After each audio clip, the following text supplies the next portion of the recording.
Family and friends have waited 9 long months for answers, and this find is a big step toward closure. But as NBC 15's Muriel Bailey explains, there is still a lot people who love Danniella don't know. Muriel is live in Saraland after speaking to one of Danniella's friends. And Greg, I spoke with Danniella's friend, and she tells me that this brings some closure, but now there are more questions than answers. A discovery in Bayou Sara leaves family and friends of missing Mobile mother Danniella Vian with many emotions. It's upsetting because this isn't the outcome that any of us wanted.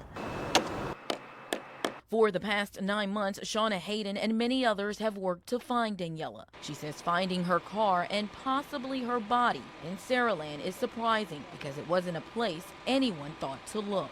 I don't think if you were to ask anybody that's followed this or knew her or was close to her or family, whatever, that anybody would have told you, oh, I think she's in Saraland, or I think she took off and went to Saraland, or, you know, you guys should check Saraland. She says she doesn't think Danniella put herself there. But I don't think that Danniella drove her car 20 some odd miles north of Mobile and then drove it into a boat launch.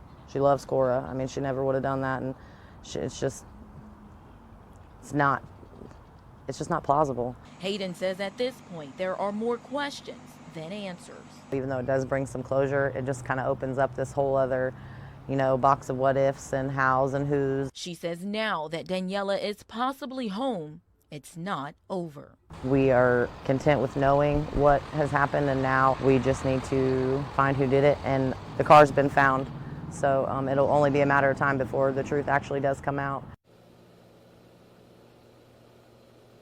Police have not confirmed that the body is in fact Danniella Vian just yet. It has to go through some DNA testing to be identified.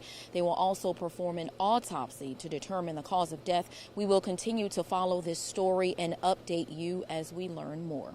For now, reporting live in Saraland, Muriel Bailey, NBC 15 News. Muriel, thank you. The reason people are so confused is that Danniella's car was found 15 miles away from the last place she was seen. That was at a gas station on Government at I-65 the night of July 17th.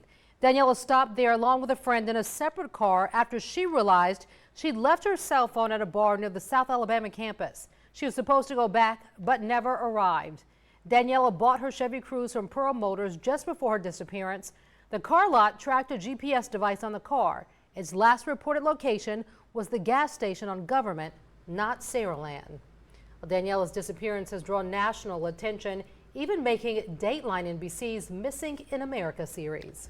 A candlelight vigil will be held next week to remember Danniella. Light for the Angel will be held at 6:30 next Friday evening at the Bayou Sara boat launch there in Saraland. People are invited to bring flowers and condolences for the Vian family. We have that information as well as all of our breaking news coverage of the Vian case right on the homepage of mynbc15.com.